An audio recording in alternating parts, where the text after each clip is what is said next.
It's time for Geocache Talk. Whether you are at work, in the car, or wherever you are, we hope you enjoy this show about the great sport of geocaching. If you're watching live on YouTube, you can be part of the adventure tonight in the chat room and participate with others as they watch the show. If you are listening later, please give it a like and subscribe on your favorite podcasting app so that you can get all of the weekly Geocache Talk goodness. If you have not become a patron of the Geocache Talk Network, what are you waiting for? Patron levels start as low as a Bison Tube level at $3 a month. To sign up is easy. Simply go to the Geocache Talk website and click on the Become a Patron button, or go to patreon.com/Geocache Talk.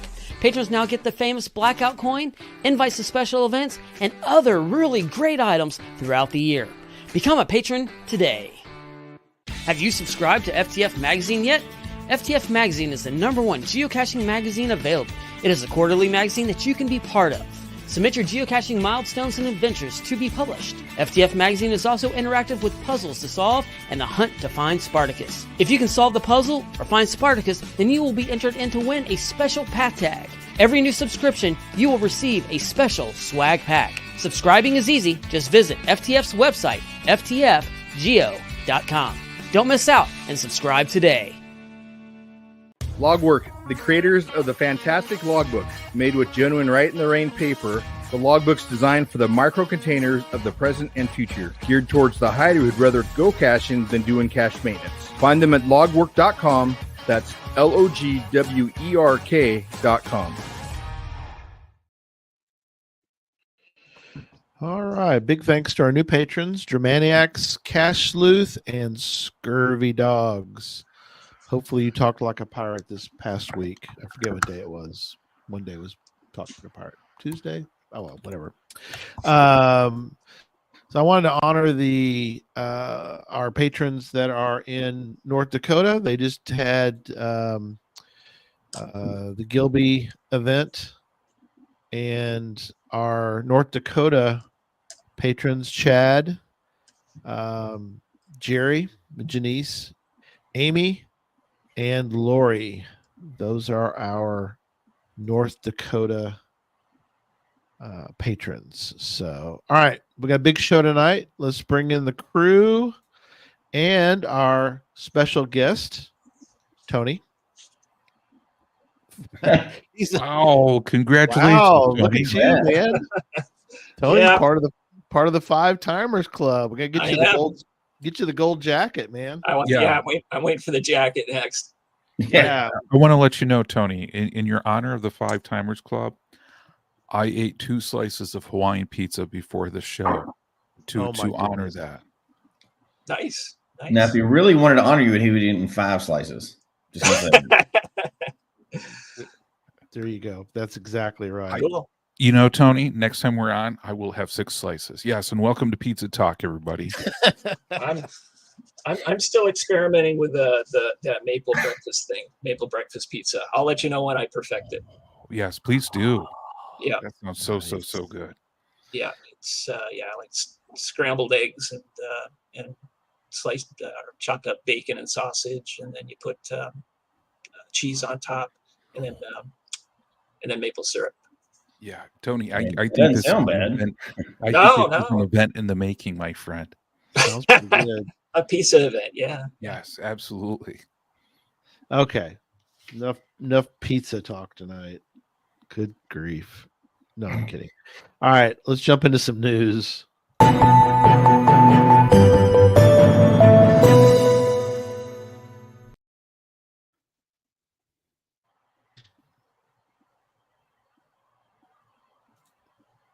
You want to get started, John, on the news? That's like, guess the news. Still thinking about the pizza. Yeah, I thought you canned the Pizza Talk segment of the news. So I'll skip past the Pizza Talk segment, and we'll start with the September Equinox souvenir. So today, I don't know how many people started, but today it wasn't 1 cache you needed to get the souvenir, but 3. Not calling anybody out, Gary. I know. I found a bunch this weekend, but I only found 1 today, and I thought, I'll get a souvenir for the one. And like, nope, I didn't. Oh man, isn't that a stinker? like I gotta admit, I did that too in the past. But yeah, to get the souvenir, you got to get 3 geocaches. Okay, so we're Or talking. events or whatever. Yeah. Yeah, it could be event caches. You could knock out 3 Adventure Lab stages. Get any sort of other geocaches, but you have until the 28th to do it. So for me today, I knocked out all 3. Ooh, look at you. Yeah, I know. I'm all about equinoxes. If you guys didn't know that. Yeah, that's what I was thinking. Yeah. I went and I was on the way home because I was done for the weekend, but I wanted to grab one real quick. Had to go by Buc-ee's, of course. That's standard. But it was I was gonna look and see what the date on it was, because I know you guys are fans of the 2003. Let me see what it says. It's a virtual from 2002. Okay. Ooh, nice. And I'll make this story short because we got a lot to cover tonight. But I pulled up. You have to go to the Alliance Airport in Fort Worth, and you pull up right next to the. You can drive pretty much right up to the control tower, and there's no place to park near this section where there's a statue, and so there was nobody there. You couldn't see a car. There wasn't anybody out there. I thought, well, I don't know, I might get in trouble, but I'm going to just park and walk over to the plaque, and there's actually ropes across this front of this thing, and I went through the ropes and got to the statue, took pictures, and came back. Never saw anybody, but I thought, great. At an airport. It sounds like you're confessing to a federal crime, but yeah. Gary, I got to ask on this one. So, tools of the trade, you don't have parking cones in your trunk, so you can. No, I should probably carry some. That's not a bad idea. Those would be good. But I sent the answers that I had. Reflective vest also helped too. A hard hat. Yeah. Well, it was weird because it wasn't fully roped off, and just a portion, and so I was like, I'm just gonna grab the info and get hightail it out of here. So anyway, so it counts. It counts, I guess. Yeah. I mean, anyway. I did one that I thought initially had a connection to Texas, but didn't. I did several, did some, but it was we were out driving around, and we went to a series of caches at the Koreshian Unity Cult Park. So there's a park, a historical park, and it was the Koreshian, spelled like David Koresh. Oh, okay. It was a cult that was there a long time ago, and you can still go in. They made it to a state historic park now, and then did a series of ammo can caches like the park did in it. And it was kind of creepy. All the houses were still there, and all the machines and everything was still there, and they had plaques and everything, but it was all physical caches, and there was labs in there too. But at first I thought it was, when I saw Koresh, I was like, uh-oh. And cult, first thing we thought, obviously. David. But it wasn't. So you're saying at some point, Jesse, there was not an like after a certain point on this one? Oh, no. I'm all in that. Because we were at a brewery when we heard about this. And the people at the brewery were like, yeah, we don't go there. That's haunted. I was like, sweet. So Christy and I we were immediately going to that right after that. But all the people in this local town, they're like, yeah, we don't go there. My grandmother says I'm not allowed to go there. I'm like, and these are grown people, and I'm like, right. Well, obviously we're going there next. So yeah, absolutely. And it was so cool. Were all these people like discouraging you or encouraging you to go there?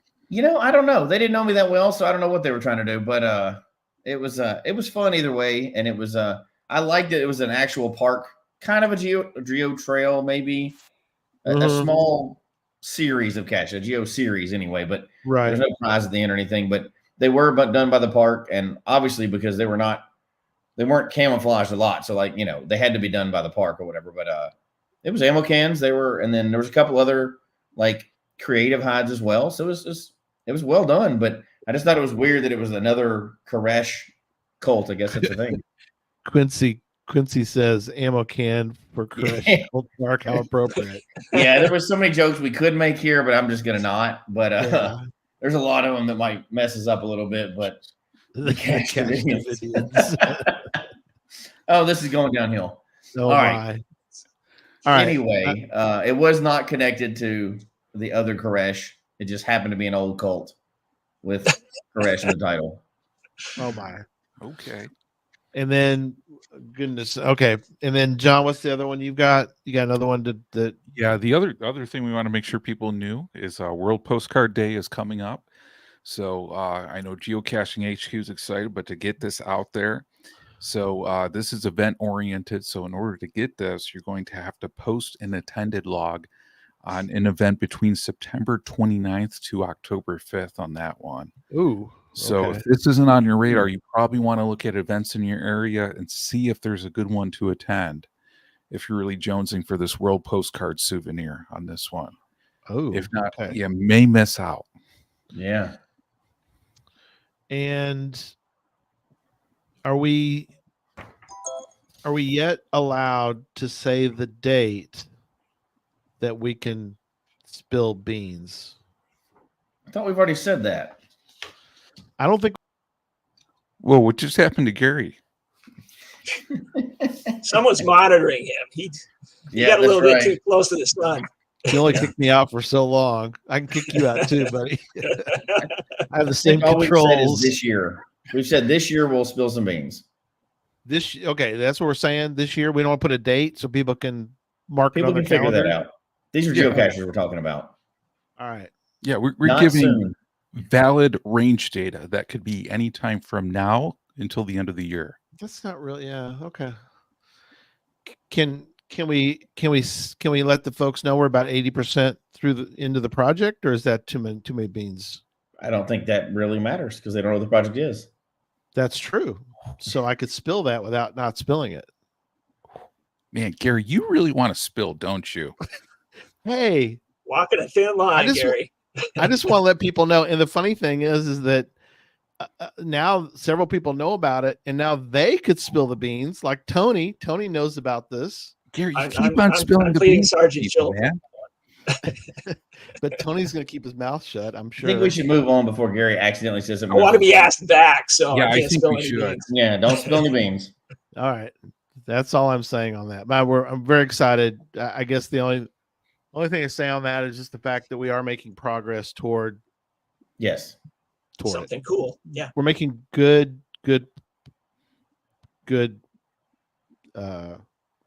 progress. Yeah, Tony could see if I mention all these people, they're the ones that could spill it. So Tony could spill the beans too. He knows about it. Okay, so That would ruin it for everybody if you did. What If you made this matters early, it'd now ruin it. is that people named Tony know what's going on and could spill the beans. Yeah, I don't want to say all the people because then they could get bribed or something, and then that would not be good. Look at this. I love this. Lori's hosting an event every day from Monday, September 30th through Saturday, October 5th in a local area. That is cool. I like that. That's really helping the community because people can't make it all the time, right? That's awesome. Yeah, I saw that. I'm glad you mentioned it because I saw that note by Lori. I was like, oh, that's pretty cool. Have you ever done, have any of y'all ever done something like that where you had multiple days in a row? We did a lot in Colorado. We had planned at one point, right before COVID, we had planned 30 days in a row that we're going to host events in the local area. So we got a bunch of people on board. We had more than 7, but basically we needed 7 people to host one day a week for 4 or 5 weeks in a row. We were going to get 30 days of events straight through, and it kind of fell through with the world. But I wish we'd have done it now. That'd have been neat. 30-day streak of events would be a lot. Yeah, that would be wild. Very cool. Yeah, Lori's got a Google form that if cache is like a postcard. So, Lori, I don't know what the best way to do. Do you want to send us the information and we can get that out for you? Oh, that's kind of cool. Struck 2. Yeah. We have a challenge to attend 7 events in 7 days. That's fun. Okay, cool. Well, those guys in New Hampshire always have an event every other day. Do they really? Yeah. That's wild. Yeah. All over the place. Yeah. Yeah. Meet for coffee, meet for breakfast, meet for dinner. Yeah. You've got to have a good, very active community to have events that often. Yeah. And then lastly, these are beans I've already spilled, but they're important to sling them around as often as possible. And that is that the Podcast of Hope for this year, the 9th year, the Podcast of Hope will be on December 7th, 2024 from 5 p.m. to 11 p.m. Central Time. We have a very cool lineup. We're still working toward finishing. I've got a slot. I got two slots that we're really hoping that we'll fill. Well, we're gonna fill them, but I will hope we're filling with some people that we're really A-listing type people that we're still working on. I did fill one the other day that I'm very excited about. That is going to be just a lot of fun, and I think folks are going to love it. I think all the hours we're going to do. Yeah. We have Brian will be back. We've got we'll finish again this year with the Coins for Kids. So Neil and Jason are going to come back, and they're going to do that one. Joshua's back. Joshua's geocaching vlogger will be doing one of the hours, and he's hard at work to get his.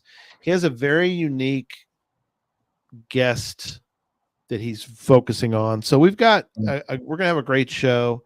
Again, we're at 75,000. We actually had a donor the other day that has already donated. She had all of her coins that she found. She had a big thing of coins, and she'd put it to the side and she forgot about it, and she just found them. So she donated to the Coins for Kids, to Podcast of Hope, through finding and getting in procuring all these coins. So we actually have folks that no, that's definitely not it. Ironically, I guess they're sort of it also may be true by coincidence, but they're two different things. Yeah. They're just coincidentally, yeah. But yeah, so we already have and it is open. If you can't make it on December 7th, but you want to give 4 hour, I mean, we never touch the money. I guess we should remind people that the money goes straight to St. Jude. But if you donate through our link, we do sort of get credit for it. And behind me right here is our fundraising banner with Tiltify, and hard to see from that far away, but there's we got four badges up there, and so we'd like to add another one at some point. We're up to 75,000, and they sent us a badge for each one of those. And so if you would give through our link, we get credit for it. So podcastofhope.com is the link. You go there, you can give you can give to St. Jude at any point through any through any of their links. But if you give through that link, it does give to this campaign, and we sort of get credit for and that. We're not talking about us. We're talking about geocaching, really. Geocache talk. Geocachers in that space. So it's kind of representing geocaching. It's not like Gary's name is on it or something. It's no, that's the Geocache Talk Network link. And so, and we're part of Play Live. So even though we're podcasters, we're in with the video gamers and some of the other online folks. So that's our area that we're a part of. So, all right. That is all the updates we have for now. Let's get into tonight. So I think, you correct me if I'm wrong, Tony, but I think I contacted you a little while back, and I said, "Hey, what are you working on?" And you go, "Funny you should ask." And you were like, "I've got a project that you had completed, and I think you're hoping FTF magazine may eventually publish it." And tell us about how this came about.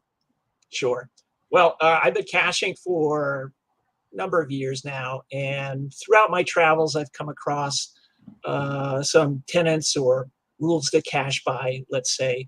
along the way that a lot of people subscribe to, a lot of people probably think about and follow, but don't really realize it. You can call them maybe best practices if you want. Okay. And so one day I decided to, well, let's write a few of these down. And I started to get a pretty decent list. And I said, well, let me see if I can maybe get up to 100 different items. And that would be a great topic for a discussion or a story to submit. And that's what I did. And I sent some of the information to you guys. And he said, hey, maybe we'll ask him back for a fifth time. And I don't know, but Exactly. I think, Absolutely. yeah. Absolutely. So, yeah. And so that's essentially what I did. So what we're going to do tonight is discuss some of those. A lot of them have been discussed in prior shows already. Things like caches don't live forever, archive them accordingly, for example, is one of them. And of course, everybody knows the shortest route to a geocache is not always the best. And so those are just some of the words of wisdom that I came up with, and hopefully we'll have a good discussion and something to think about along with that. Yeah. So they're it's an awesome list, Tony, and the list will be in the show notes, so you can all reference it. Yeah, not gonna be a pop quiz or anything like that, so you don't have to worry about writing stuff down. Maybe in the future, you never know. Maybe in the future, maybe we do that. If it makes it into FTF magazine, we could probably do a puzzle cache out of it after that. There you go. That would be cool. That's an idea. Yeah, maybe I'll do something about that. It is numbered. Anything that goes to numbers, you can make a puzzle out of, right? That's true. Yeah. The irony too, I'm putting it in the show notes or in the chat room, but you have you did a geocache on the geocaching rules of acquisition. So I think that's awesome. Oh my goodness. I guess I better check my notes. Yes, I did. Yes, so. That is awesome. Yeah. They remind me of really good. This is old school because not now, but back in the day, if y'all remember, when you got a fortune cookie, you got a really cool little word of wisdom. To me, it's like not the ones today. Today's fortune cookies are lame. Your list is really awesome. So we're gonna go through. One of those in my list is actually almost like a fortune cookie. And as a matter of fact, previously I was thinking, well, maybe I could do a cache with a whole bunch of fortune cookies and similar to what I did with these. And I said, well, this will be even better. This will be better. But I'm sure somebody out there can take the bull by the horns, grab some film canisters, stuff them with fortune cookie fortunes, and make a cache out of that. Yeah, it is great. So we've got 100. We're not going to go right through the all 100 tonight. No. Considering the panel here, there's no way we. There's no way. No, we wouldn't even do that in a podcast, the Hope style show. No, we couldn't. Exactly.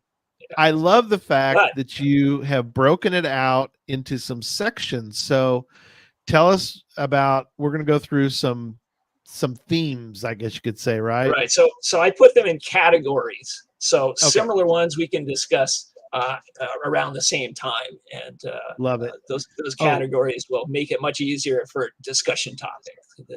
And then another real quick note before we get too far away from it, but I do have, and I'm putting it in the notes, Lori's Google Doc link. If you want a postcard, I want to mention that before we get all the way into it. I did put it in the show notes or the chat room in case somebody wants to cut and paste that.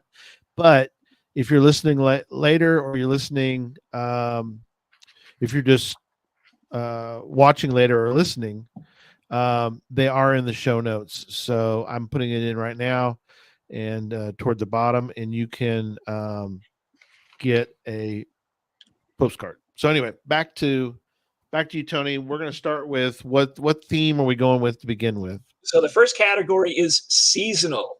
So I've got a number of seasonal words of Nice. wisdom. Yeah, words of wisdom that probably a lot of folks already take into account. Some may not. They might learn something. So the first one is number 97. A spring geocacher is aware of trail closings during mud season or muddy conditions.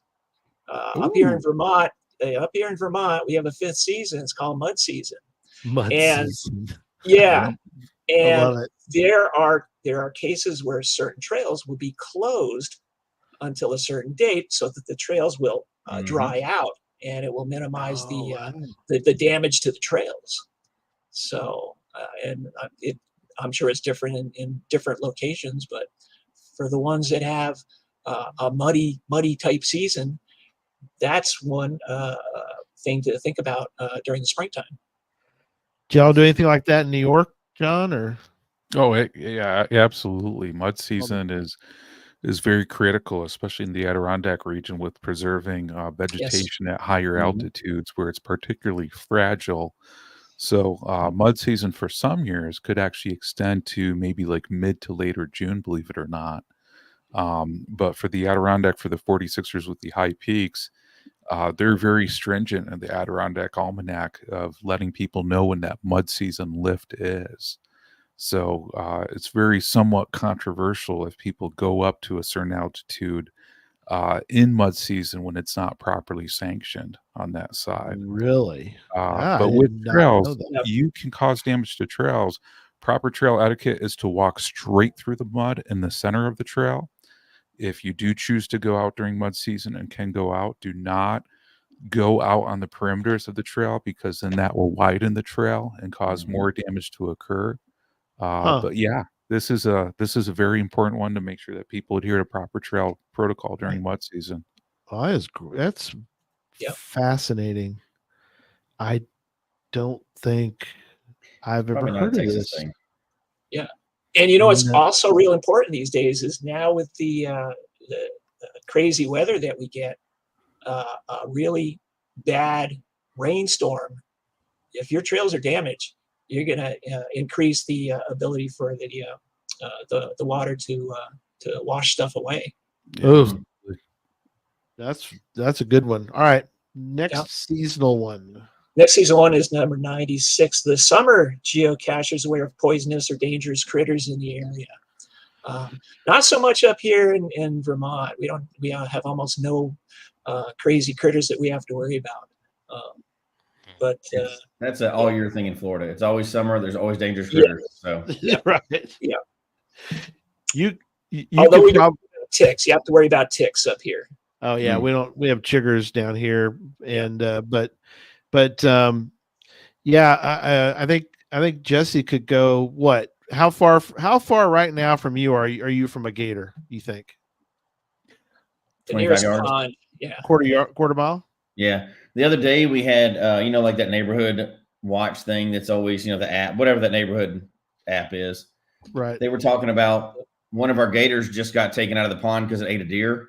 Oh, and oh my goodness. At that same intersection was a bear running down the street. Oh man. So, now, do they do they do proper gator wrestling when you move to Florida? I haven't gotten to wrestle one yet. Okay. Yet. I'm sure I will. The more dangerous thing here is like the 20-foot anacondas they have that are out. Yes.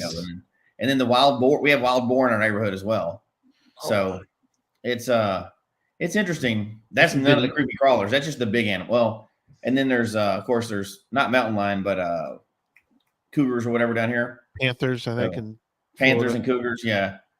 So it's as Jen says, all water contains a gator. Any water.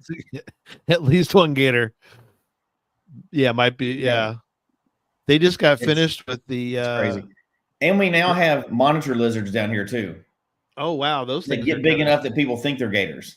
Yeah. So, and that's all because it never really gets cold here, so that's all year round. All those things. Yeah, yeah. That's before you even get to the ocean. So, oh my goodness, there's other junk there. So, that sounds like even for another show too. So, all right, back to you, Tony. Next one. Moving along. All right. Moving along. number 95. A fall geocacher is aware of the dates of hunting season. Oh yeah. So up here, hunting season is very big, and we got deer season, bear season, turkey season, all sorts of stuff. And if you're going to the woods, a lot of times there'll be places at the trailhead that let you know this is a hunting area. Right. And of course, if you're gonna go out there, wear your hunter colors, and keep that in mind for your pets too. If you got your pets walking around with you, you don't want them to be mistaken for a tasty little treat for somebody with a shotgun. Yeah, check check a lot of things, but one thing is you should at least double check the attributes on a cache. Hopefully they have provided you with the information, right, John, up there? Yeah, actually, I mean, that would be, and I don't want to take away a lot of conversation from Tony's topic, but Tony has a excellent point. And I mean, cache owners should consider the proper attributes.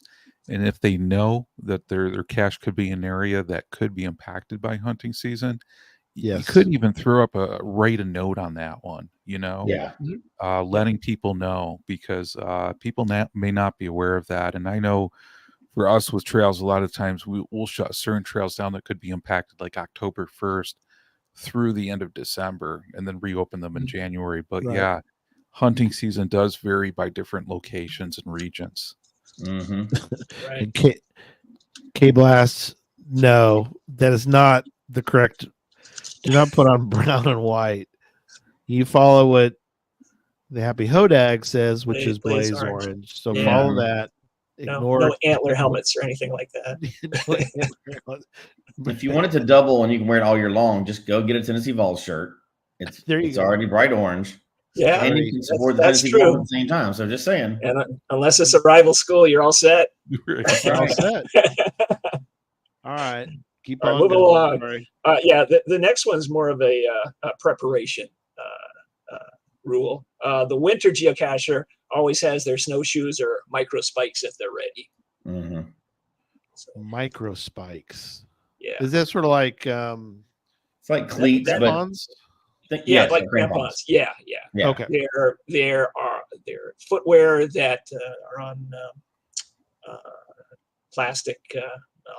They're like rubber covers to put over your boots that have spikes or little metal thingies on the bottom that when you walk on the ice, they dig into the ice. Give a little bit of grip. And I feel more comfortable in the winter walking on micro spikes than I do with snowshoes, even up the side of a mountain.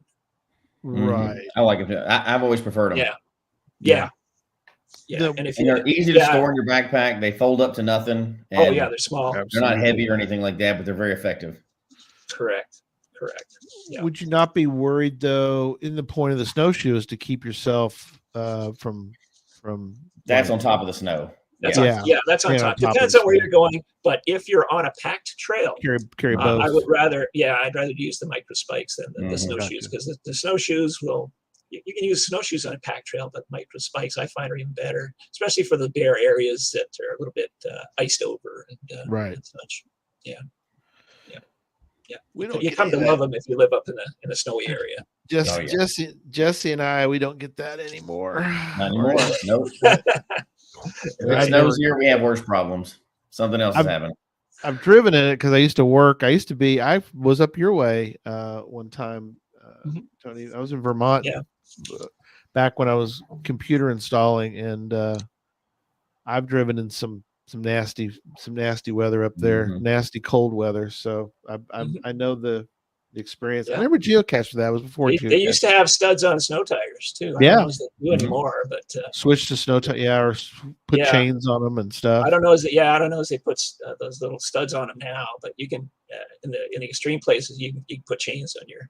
I think they require it, don't you? In some places, require snow tires, or not snow tires. They require chains. Chains, yeah. They might, yeah, they do. They might. Yeah. Depending on elevation and location. Yeah. Yep. I think it's usually a lot more common out in the rocky areas than in the Northeast. Yeah. Gotcha. Yeah, I'd say so. All right.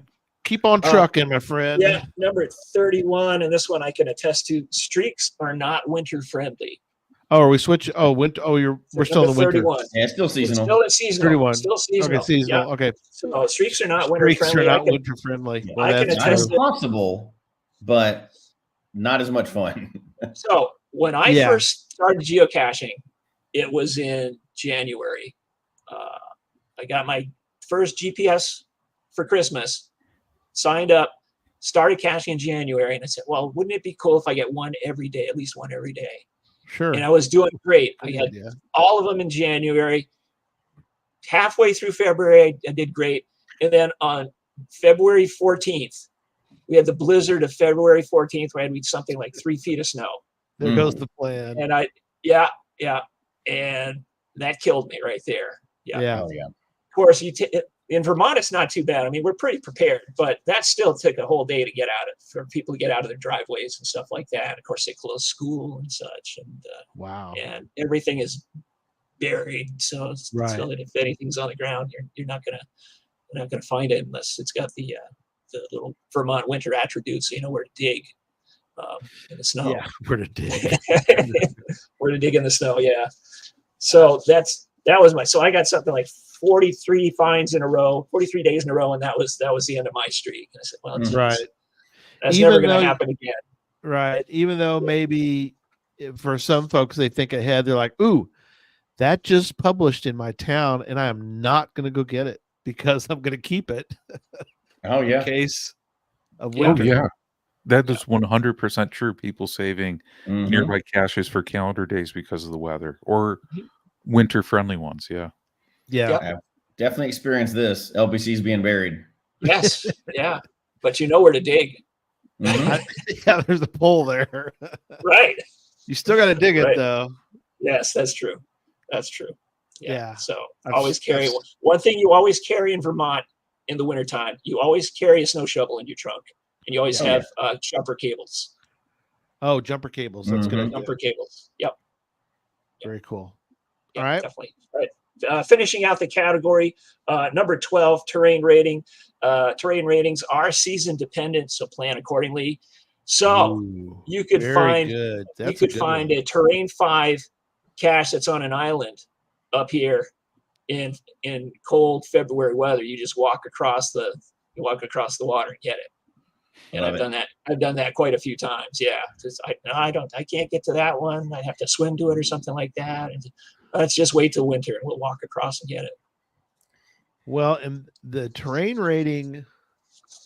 Don't even go down there. Don't even go down that road. Oh man, don't open that. Jesse's don't queued open up. that can of worms. We'll never get to another one tonight. Don't even start it.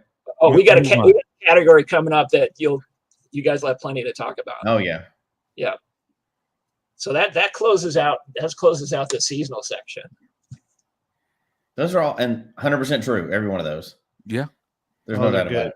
Yeah, those are great ones. Yeah. Sure. All right.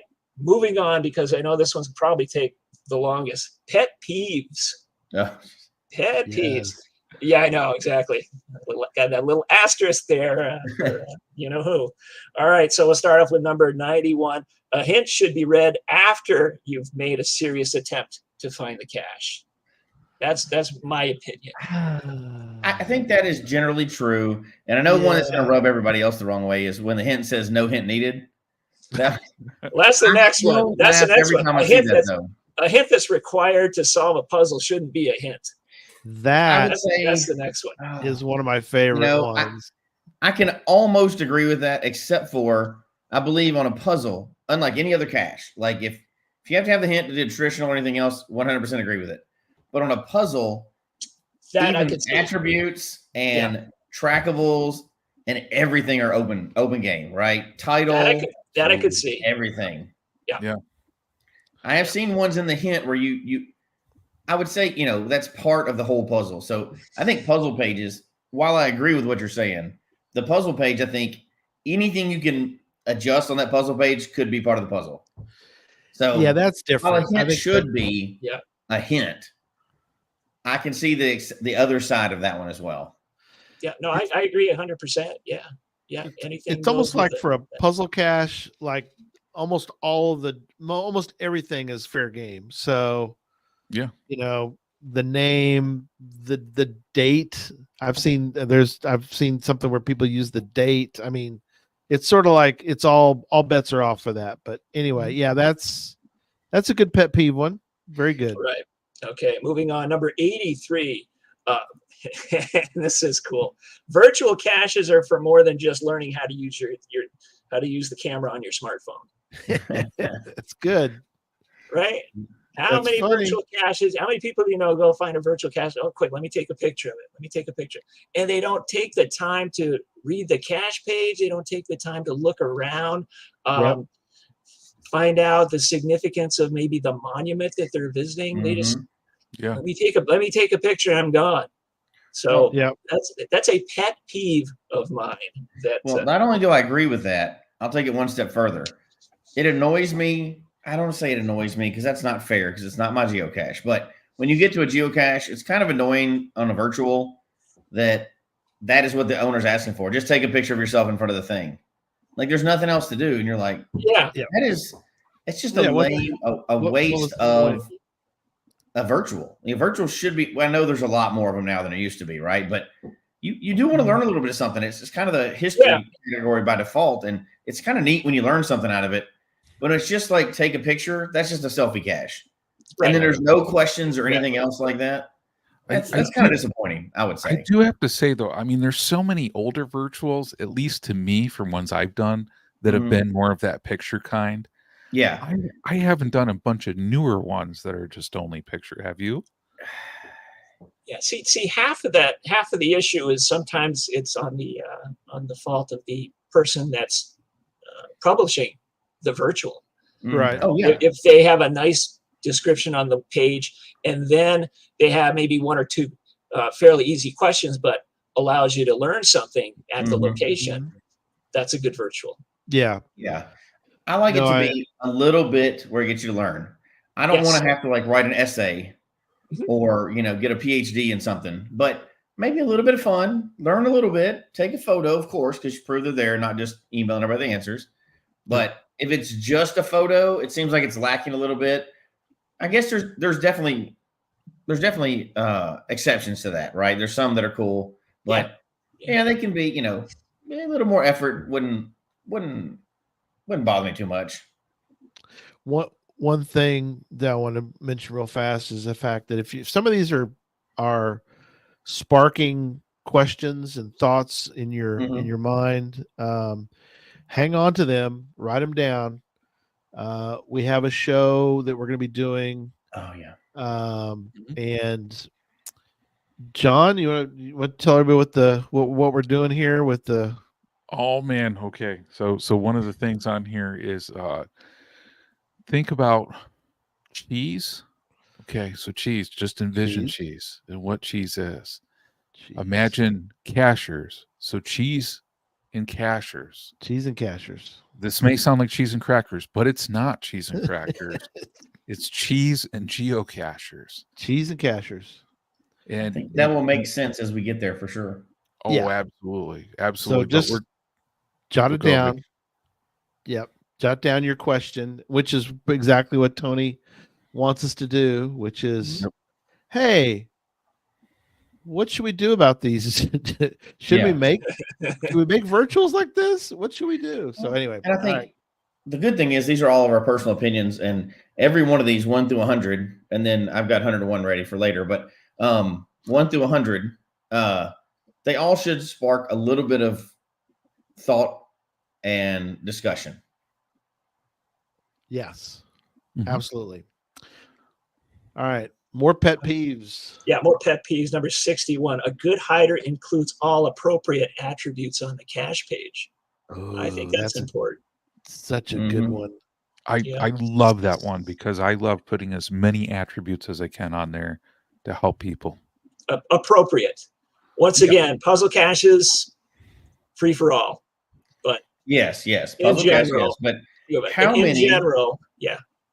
What percentage of non-puzzle caches out of all the puzzle caches, I mean, all the caches out there, do you think the attributes are done correctly on? Oh, gosh. Well, I guess there's your answer right there. Yeah. Okay. There you go. 10%.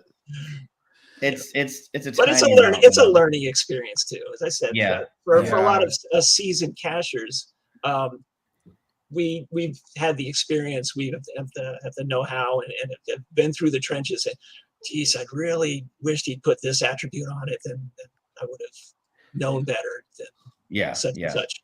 Yeah. Sean says some hard D caches are harder with no attributes. Yeah. That's very true. Absolutely.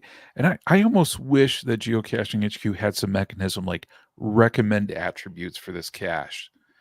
Yeah. That you could like click on, and then after a series, maybe like, I don't know, 5 or 6 or something, it then goes and it says, hey, we recommend that you place maybe some of these attributes on to help people. Yeah. And some matter more than others too, right? And we could probably have an attribute show, but there's one that matters more than all others. We've talked about it on here before. What's the one that matters the most? Scuba, of course. Everybody of course not. And it's not restrooms nearby either. Wheelchair accessible, right? That's the only one that really matters. If you want to play with all the rest of them, do it. But get wheelchair accessible right. Yeah. Don't mess that one up. You know, everything else you can play. Nobody cares if there's drinking water nearby. It could be very important. And also bring your own water. But you know, there's some that are safety related. You know, don't have any kids near there or something like that. Those are important. The other ones, you know, scuba in the desert. We all know the stories behind that one. Right. Unbelievable how many people mess up the wheelchair accessible. And I feel for the wheelchair accessible folks who are like, they're geocache, they get out there and they're like, really? You know, what? Do you think I got like some magical flying wheelchair that's going to get me to this cache? Yeah. I mean, come on. Okay, keep going. And then related to that, and then related to that, number 56, include parking and or trailhead coordinates whenever possible. Yeah. Oh my gosh, that is my wife's number one pet peeve. When we go to a cache like on the side of the road, we'll get there and there's no like parking suggested, and you can't see where it's safe to pull off. She's like, "Go." She won't even let me slow down. She's like, "We are not doing this one." Yeah, I've done that. It's one of those things it's so helpful for people because we all know, or we know of or know personally, there's cachers that have died on the side of the road, been hit by a car and other things like that. We all know the stories. We won't get into them tonight, but we know that's a real thing. Parking is important, especially if you're talking about near traffic or anything else like that. That's an extremely important one. Yeah. And I just want to add on that one quick, you know, if somebody puts on the parking coordinates and you think there's a closer spot that is out there, please go to those parking coordinates, because as Jesse said, sometimes there's safety reasons behind that, because I know as a trail organization, you know, working on trails, sometimes people have said to me, well, I found a closer spot to park. And I said, well, that's not a safe spot that we want to put out there for people to park. Right. So is it a little further away to go to the posted parking coordinates? Absolutely. But there's a good reason why. Mm-hmm. Yeah, that's a big one. Good. All right, moving along, number 57. Just because there's a guardrail or a LPC available doesn't mean you should put a cache there. That's good. I want to find that someday. I don't think a lot of people know that, because I think it's required in certain areas. In Texas, the rule is if there's a cemetery, there has to be a cache there. Oh, yeah, absolutely. That's guaranteed. But I love this. I want to find this. I want somebody to make geocaching fortune cookies. That's like a shirt as I said, well, we'll get to that at the end of the show. Okay. Just because there's a guardrail and LPC doesn't mean. Which one do you think there's more of them percentage wise, in the guardrails or lampposts? Depends on the location. That's true. You're we right. got a lot of guardrails. We got a lot of guardrails in Vermont. Not sure. Yeah, all over the back roads and stuff like that. So probably more guardrails in Vermont than other locations. So you're saying everyone needs to have one? Is that what I understand? That's exactly right. That's exactly right. Yeah, because you got to have your first one and then your throwdown on the other side. Yeah, so, I mean, you need those so when the local cache inspector comes through, everything's in good order. That's right. Get out my NPC shirt. Some people have a habit of, if there's a pull off, they'll pull off and see if there's a cache in the guardrail, whether they know or not. They'll just look. Like Sean says, every bridge needs a cache in his area. So All right. All right, moving along. And this is another big pet peeve of mine. Number 52, log your finds and trackables in a timely manner. Oh man. Mhm. I had to quote you, John. Oh man, that's a big one. Yeah, absolutely. Yes. There's no arguing with that, you Yep. know.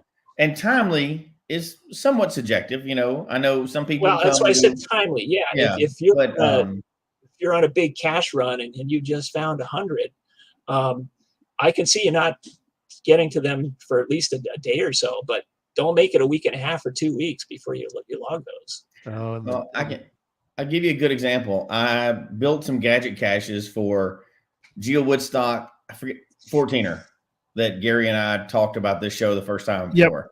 Yep. Over a year later, I was still getting logged in those caches. They were up for Over one a- day. Over Oh, a my. year. Over A year later. That's crazy. Which Yeah. I knew probably were fake, but how do you prove it at that point, right? No. Yeah. So Does Well, if you that had the also log in front of you. does it also apply to I still have people that are logging my 2021 going caching card 3 those years could still later. be out there in caches, though. Yeah, I guess so. But they just say, I would just never got around to it. It's like, really? I mean, I don't care, but I know but it's still weird, right? But it is weird. that's not as bad as the trackable part, like Tony was. The trackable part, Trackable's people are important. following that. A Yes. cache log, whatever. A trackable, that's way more important because Yeah. that Oh, just it's screws crazy. everything up for them. It's Right. crazy. Somebody goes to cache and looks in it and said, well, this was supposed to be in here, but it's not there. How come? Oh gosh. Yeah. Now you're getting into a real pet peeve of mine. That Yeah, I can't. yeah. I can't. I know. That's for another show. We'll get there. Yeah. See, That- Scott had 100% his that's for log another today, show. too. Yeah. But yeah, what y'all are saying, like, then you have to go through this awkward thing where you're like, okay, I have this trackle in my hand and it's in somebody else's hand, so I've got to go take it from them and put it in, and then Well, you try have to take it from them if you got it in your hand. You I've say, got- "It's yeah, got it." Yeah. Yeah. I've gotta If you take want to it do the from shortcut. them, and then Yeah. they're gonna, it's like it's a mess. Like, look, just You find like them in you the trunk of your car. You don't know when to log them. That kind of stuff. I Okay. still have a fanny Right. pack from Jesse that's I still got in my inventory and I can't get rid of it. Gosh. All Okay. right, moving on. Number 36. Posting inaccurate coordinates is not the correct way to make the hide more difficult. Oh, people still that do that is anymore? excellent. Don't do bad coordinates just to 100%. make it harder. No. Yeah. I've heard of people doing that in the past. I haven't heard of anybody doing that recently. That seems like I would be so mad. I just, Well, yeah. Yeah. like, We have a local Oh. person that just is horrible at posting accurate coordinates. I think and he's not trying to do it, I think, on purpose. He just sucks at posting coordinates. So everybody has to go. So fortunately, we have good cachers that will come along and go, these coordinates suck. Here are the actual coordinates. Yeah. So you have to I do always read. time. You always have to Yeah. read. Yeah. Yeah, I Crazy. do that all the time when we go out, we're caching, and if it's like 40 or 50 feet off, and I check the old logs and there's no mention of anything like that, I'll say, well, my GPS gave these coordinates, your results may vary. This guy, this guy's like 80 feet off most of the time. So yeah, you're like, I have a Unbelievable. story, not for tonight. right. It's- Good. would Keep it. go way sideways, but it's for a year 2000 cache related to this. Oh, Oh, wow. wow. Yeah. And it's Yeah. ridiculous. But Yeah. We got- all right. Well, and I it's for appreciate another this night. one. I'll save it. And Yeah. I know exactly which one it is. Some other people may already know which one it is. It's not one we talked about on here before. But we'll discuss this in the future. Yes. For another show. Yeah. Right there. Okay, cool. Yeah, it's for another show. You Yeah. can and probably I- keep and I- that glass right up there, Gary. It's good for another show. I agree Yeah. because I mean, like bad coordinates, especially if it's a devious hide on that one. Oh, yeah. It's like, oh man, do not do that. Deliberate. Yeah, Well, Yeah. in the mountains, that can make a difference of about 4 hours, absolutely. Oh, yeah. depending on where you are, based on cliffs and altitude and everything else. Yes. So Could be dangerous. Yeah. Yeah. Good. Okay. All right. Finishing out the pet peeves, number 30. Before touching the cache, note where it is so you can replace it in the same spot. Oh, nice. That's just yes. smart. That's just Yes. great idea. I mean, that's just Yeah. good People advice. People get so excited. Oh, I found the cache, and they quickly grab it, and sometimes they don't realize which hole it was in or which brick it was beside. Yes. Yeah. And so after a year or two, the thing migrates 20, 30 feet down the stone wall, and people are having trouble finding it. One thing that some folks here do, and I think we talked about it on the show too, is carrying with you in your hand with your pen. It's like a pink clothes clip. And when you Good idea. Yes. you find the cache, you put the clothes clip right on, next to the cache, right to the cache. Yeah, and then, right where you got it. And then you grab it. That way, when you put it back, you can see the pink clothes clip or whatever it is, or yellow, bright neon yellow or neon green or whatever. I've got one on my desk here that I was given by another cacher. It's a bag of pink clothes clip with a whole explanation of what for this exact thing. Oh, cool. Oh man, that is awesome. She was giving away at events. She had made them up, and it's got a little tag on it and everything else. Yeah, that's perfect. And that's exactly what it's for. Put the clip on, then do whatever you got to do, then put it back. Then you know exactly where to put it back. See, I love that because if you're a cache owner, there's nothing worse than like DNFing your own cache because you can't find it. That's true. I talked about the one not far from here. I mean, that cache had migrated, seriously, it migrated 30 feet or more. Oh, yeah. I couldn't find it at first. I was like, well, people are finding it, so I got to hunt. So I got to hunt for it. And I find it. I'm like, I double check. It's like, this is not the right spot. So I had to put it back where it's supposed to go. But it just keeps migrating. And it's like, why can't people do this the right way? Mm-hmm. That's a good one. That's a good one, though. I like that one. That's a good one. All right. Mm-hmm. Cool. All right, so that finishes out that section. The next category, the lightning round, geocache talk related. This should go pretty quickly. We'll start off with number 17, important to everybody on the panel here. Geocaching podcast hosts can be your very good friends. Show them support. That's Absolutely. Right. Yep. Show them support. Absolutely. I remember when I first discovered Geocaching podcast. It wasn't ours, obviously, it didn't exist at the time. It was like a whole light went off because you're doing everything in the dark with your few friends that you know.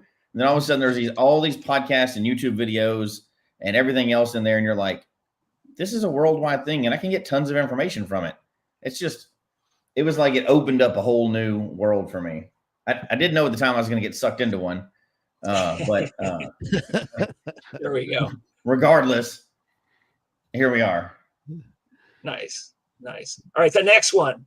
And this is, you probably know why I put this one in here. Respect your elders that still cache with a handheld GPS receiver.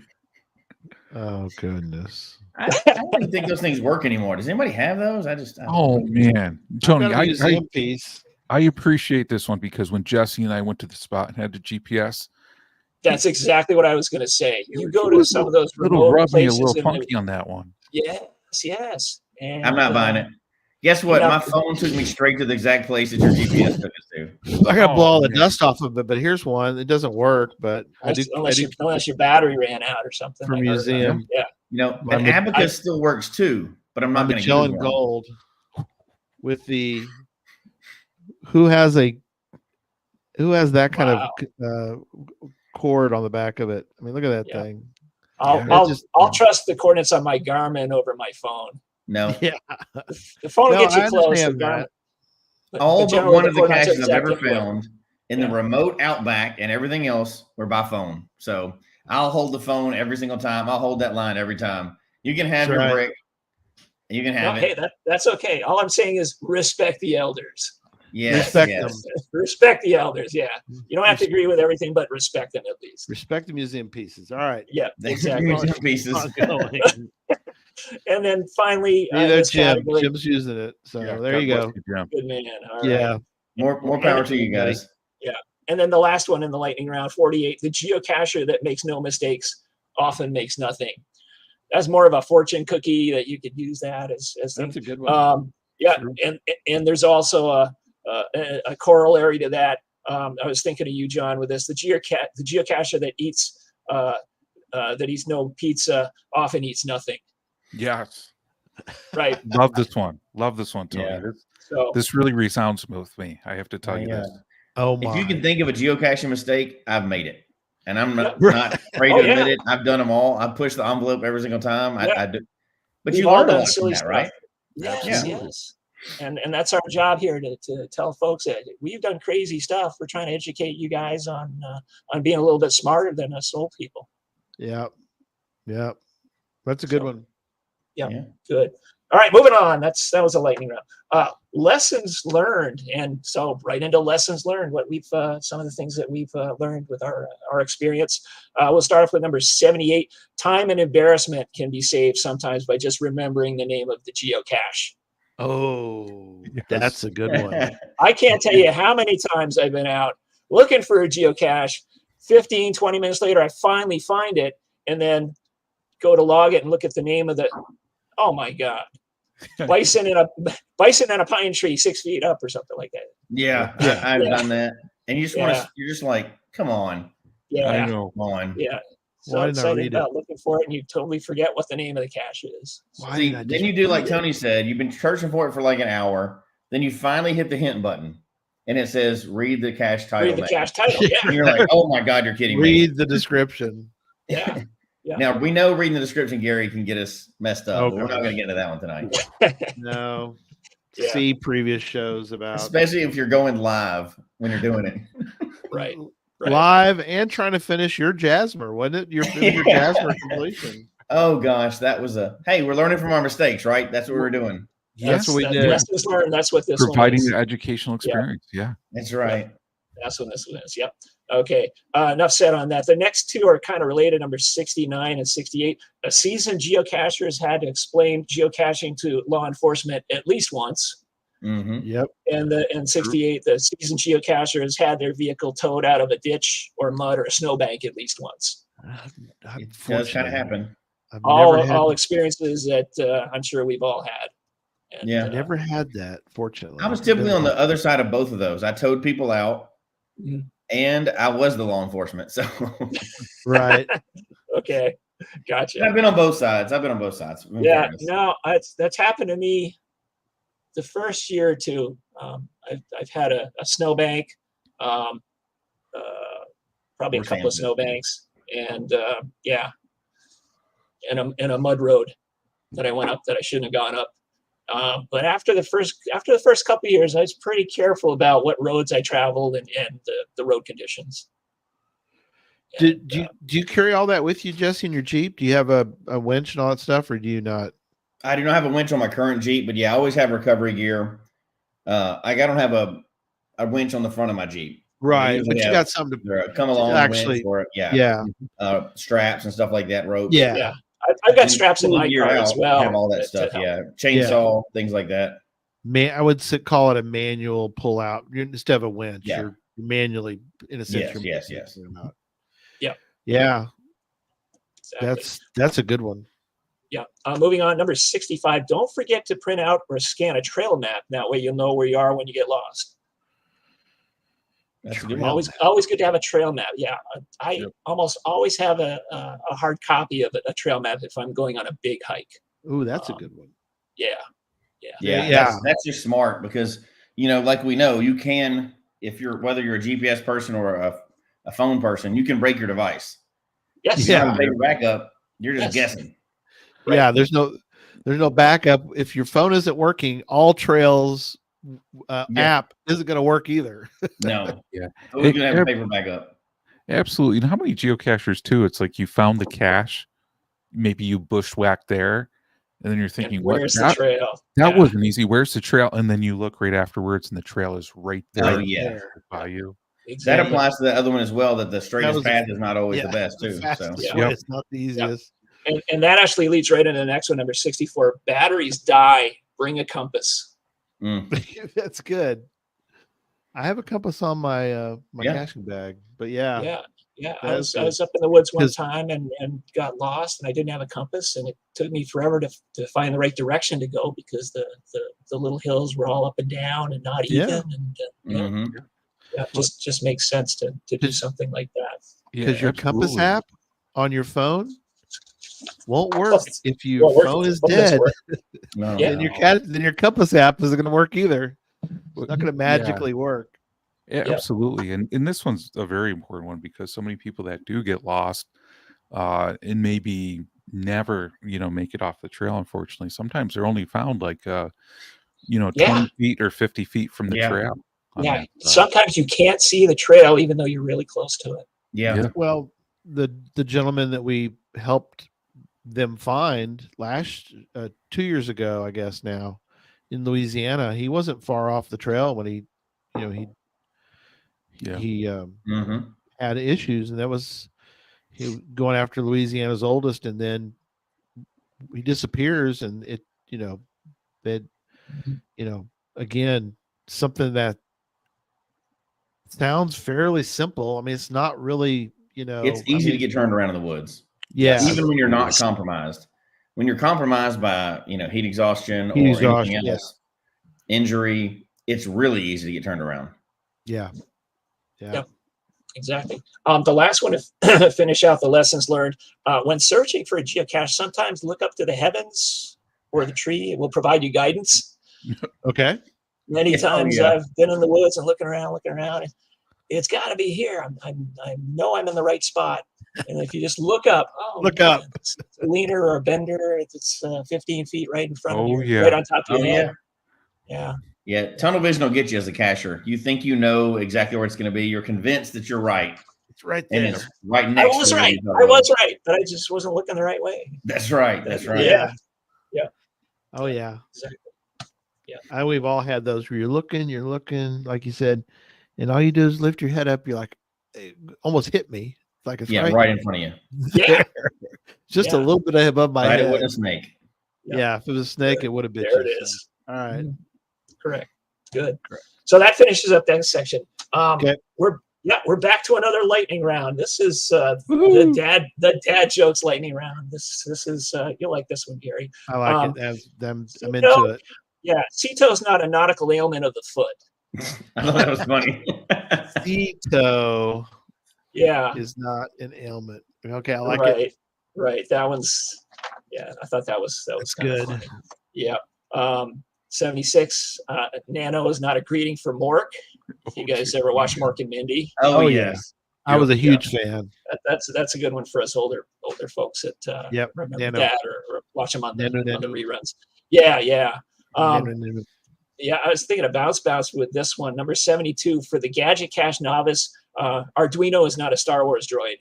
That's good. Yeah, that's right.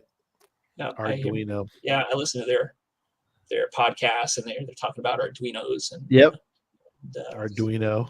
Yeah. I wonder if they have that droid in it as a Lego kit. Which droid is Arduino? Yeah, exactly. Yeah, I could build it. Right.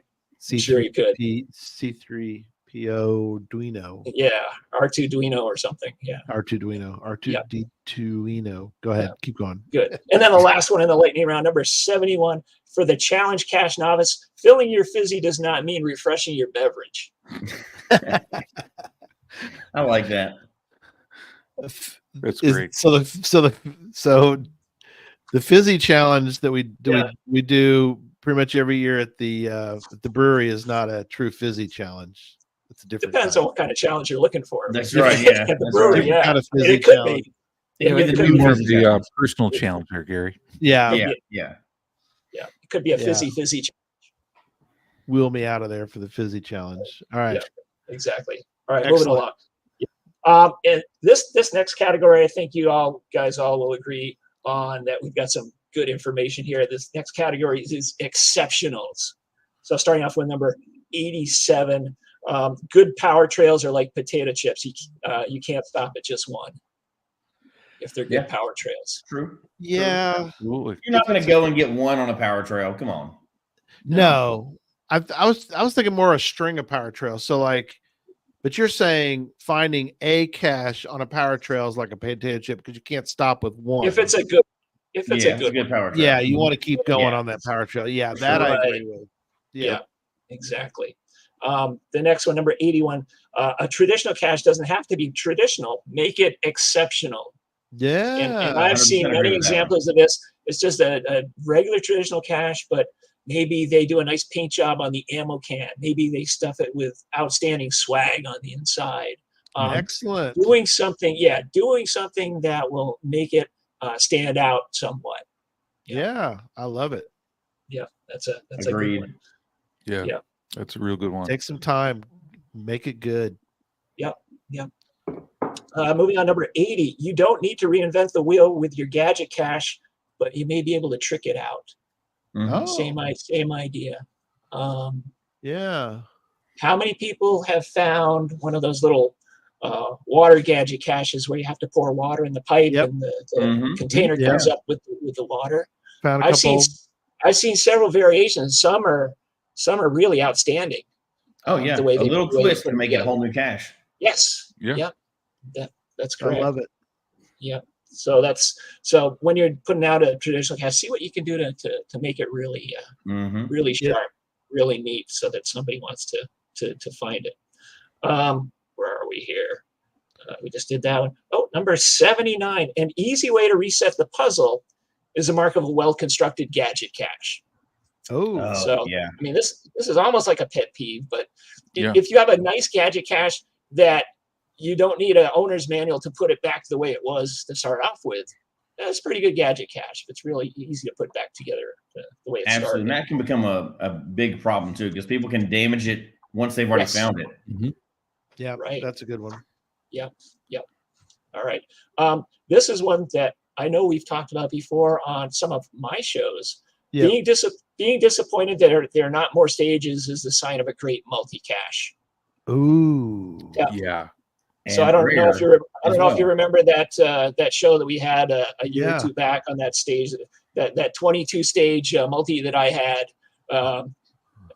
It wasn't really 22 stages, but it was Hey, Yeah. you know what? That's it was a nice one, and yeah. I got a lot of comments saying I wish there were more stages. Yeah. That's what I want to That's all. find is multi-cache where you really get into it. And I've Yeah, found a few absolutely. of those. Yeah. A lot of them are just stages. But when you find one that you're super excited about each stage, that's rare for me anyway, in my experience. Yep. I'm not saying they're not out there, but that's when you're really excited about a multi-cache. Yeah, I got a lot of good comments on my toy chest cache. A lot of good comments on my come to the senses cache. Those are all Yeah, I ones was that thinking of people that wanted one. to. Yeah, all ones that people wanted Yeah. more. They wanted Yeah. more. So that was So- always Those are always good nice ideas. to hear that. Absolutely. Yeah, Absolutely. sure. And then where are we? Number 41. The best reward for a hider is reading about the finder's adventure in a well-written log. Ah, Yeah, there's yes. no arguing that. Oh Yeah. my gosh. Why can we not get decent logs? Yeah, no little TFTC and that's it, or a little heart or something. Yeah, Give if I had us to a pick little between bit a of favorite information. point and a well-written log, I'd pick the Yep. well-written log every time. I have Always. threatened to delete with some of them because I'm just like, you got to be kidding me. Mhm. You're just going to put a letter like, R. Yes, I've seen that on Or some a of the- dot, just the dot. Mhm. Dot. Yeah. Come on. Yeah. Yeah.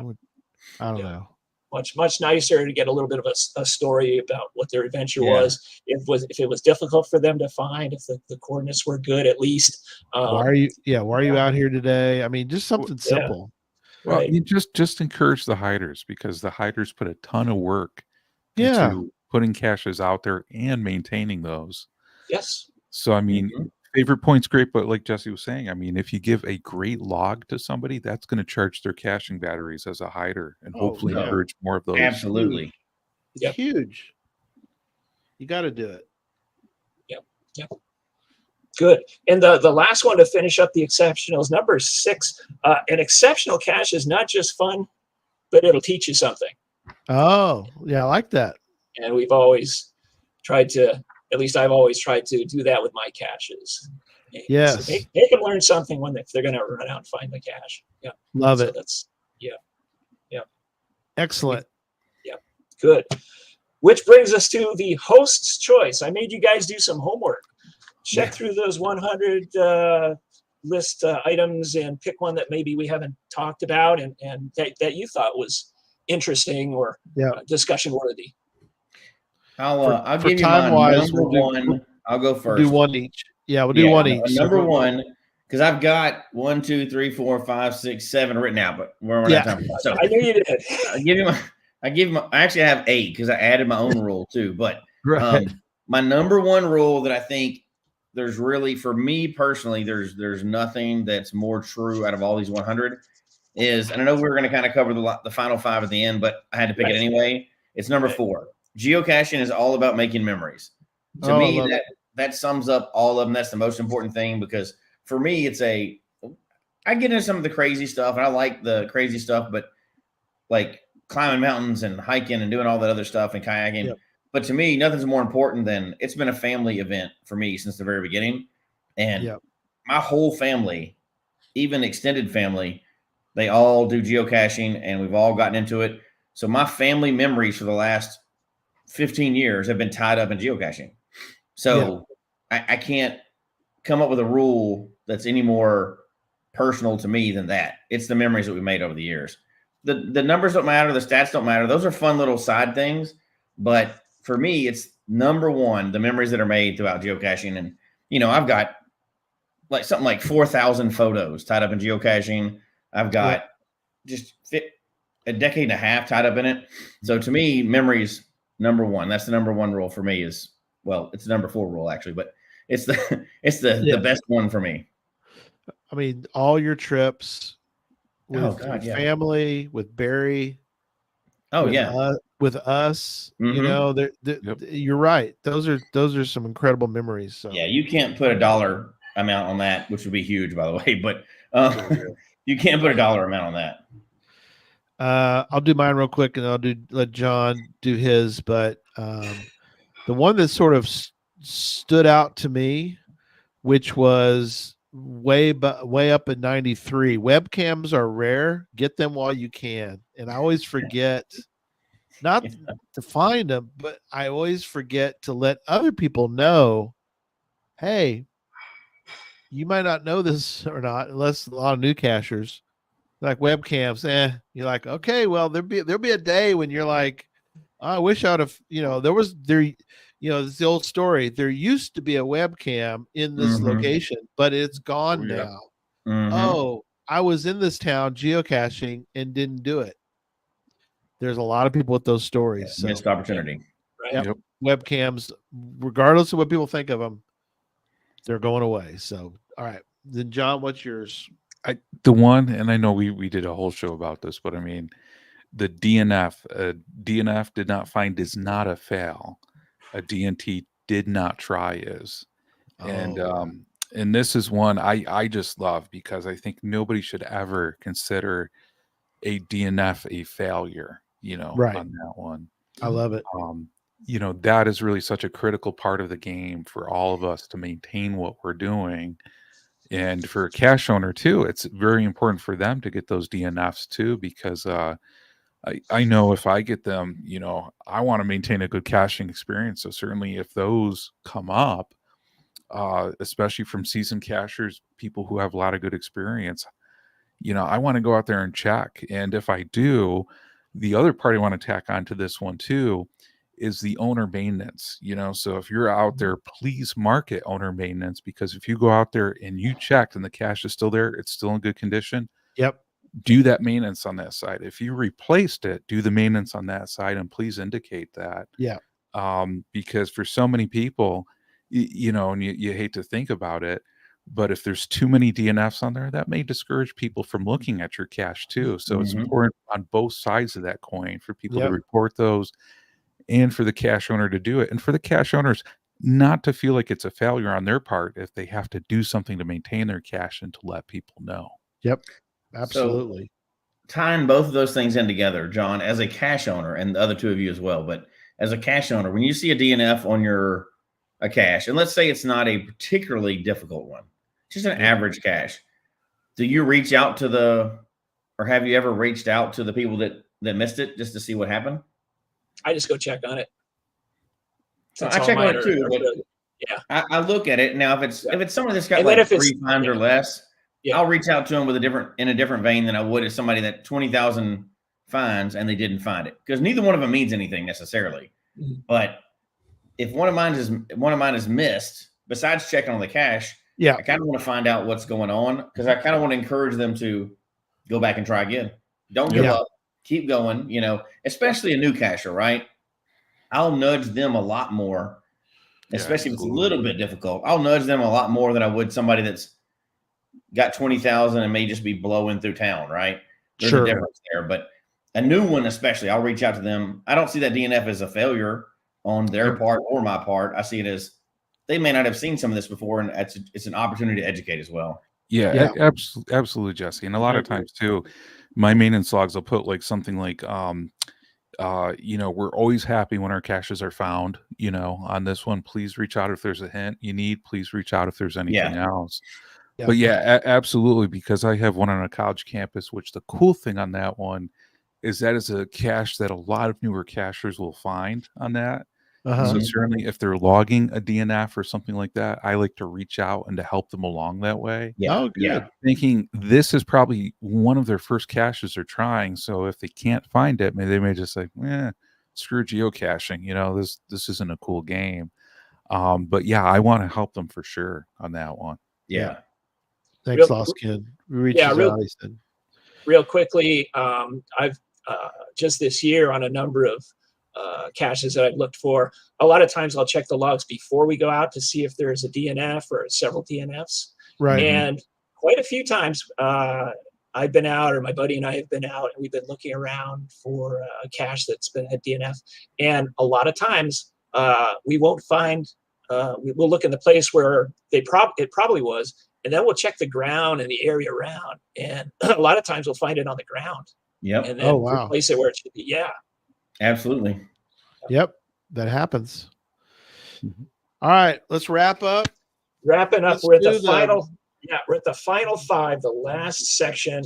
The final 5. The final 5, I thought were some of the most important ones to go over. Yeah. So number 5, an exceptional geocacher is one who promotes friendship for all.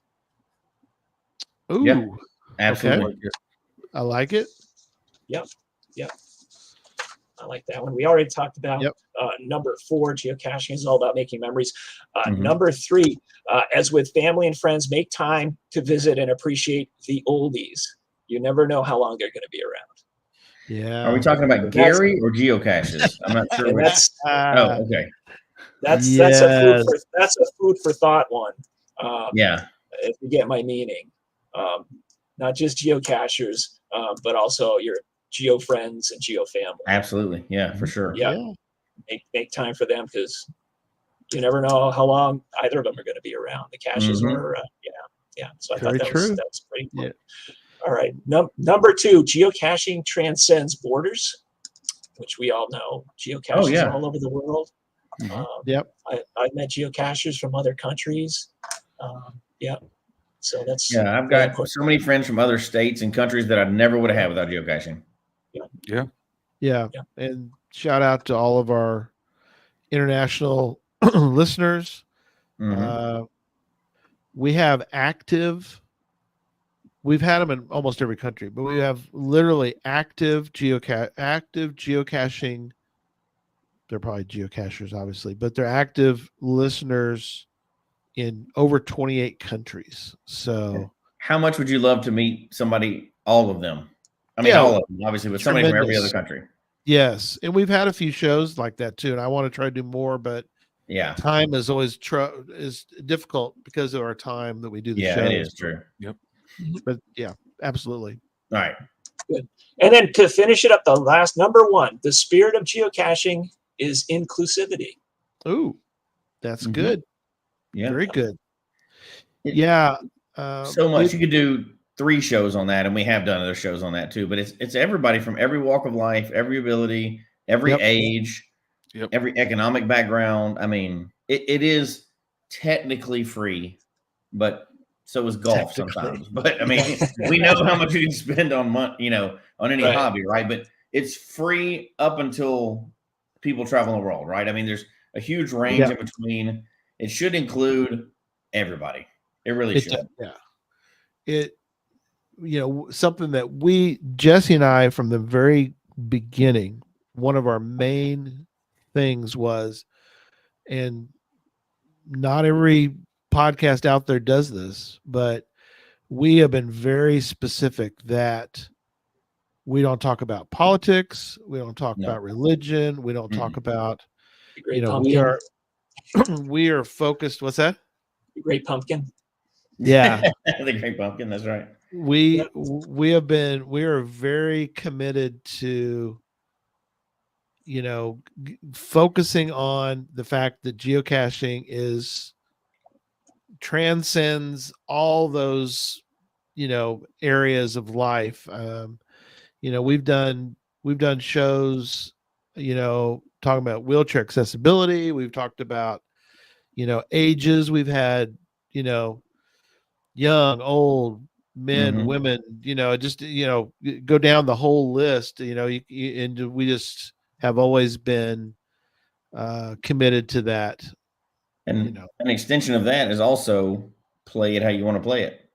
Yep. Yeah. Right. Don't judge other people for playing it a different way. You don't know what their background is. Everybody can play it on their own way because they're accessing it the way that they can.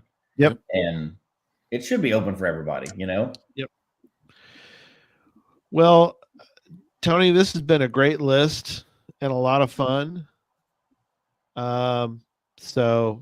And there's a bunch more that we didn't get to tonight. There are more. You can check them in the show notes. We can have a whole other show with those, but check them on your own. And definitely, the information about the postcards is in the show notes.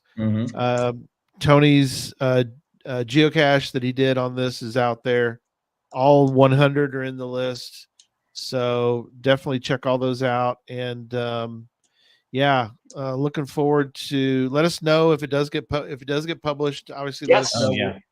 Sure.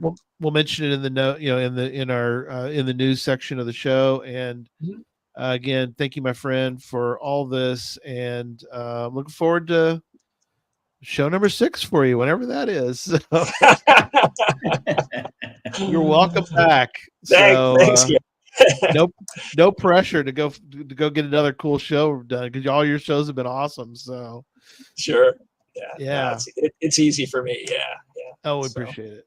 Yeah. All right. You're welcome. Well, we'll see everyone next week, and I guess that's it. I think. Yeah. Everybody says good night. Go ahead. What do you say? Good night, everybody. Good night, everybody.